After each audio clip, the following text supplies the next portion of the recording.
Interrogative pronounce. प्रश्नार्थक सर्वनामे.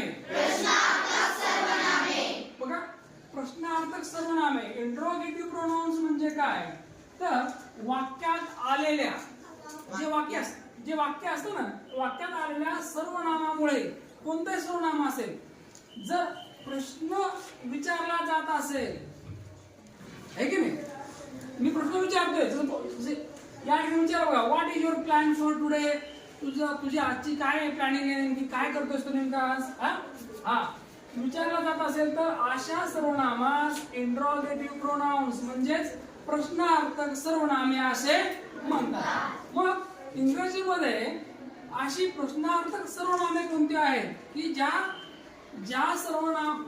वाक्यात आलेल्या सर्वनामामुळे मी क्वेश्चन बनवतोय. मग यासाठी WH वर्ड आहेत. हू, हुज, हुम, WHAT व्हॉट आणि व्हिच. यांना घेऊन मी जे प्रश्न बनवतो, वाक्यात आलेल्या सर्वनामामुळे मी ज्या वेळेला प्रश्न बनवतो त्यासाठी, त्या सर्वनामाला विचारण्यासाठी हे WH वर्ड्स आहेत. मग प्रश्न काय बनतील बरं?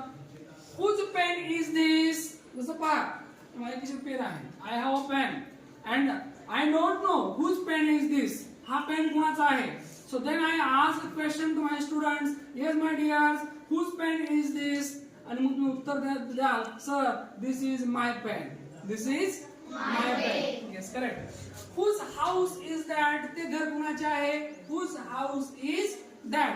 तुम्ही एका अनोळखी एरियामध्ये आहेत, you are in unknown area and you don't know that house is.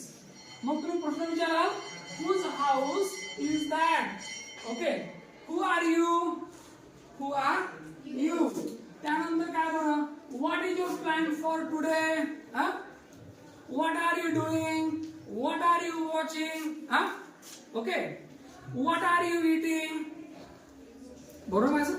हा, म्हणजे जेव्हा मी असे प्रश्न विचारतो त्यावेळी त्या वाक्यातील WH वर्ड हा असतो इंट्रोगेटिव्ह प्रोनाउन्स. म्हणजेच इंग्रजीमध्ये, नाव फॉलो मी, इंग्रजीमध्ये पहा, जे प्रश्नार्थक सर्वनामे आहेत ते कोणते कोणते? हू, कोणता?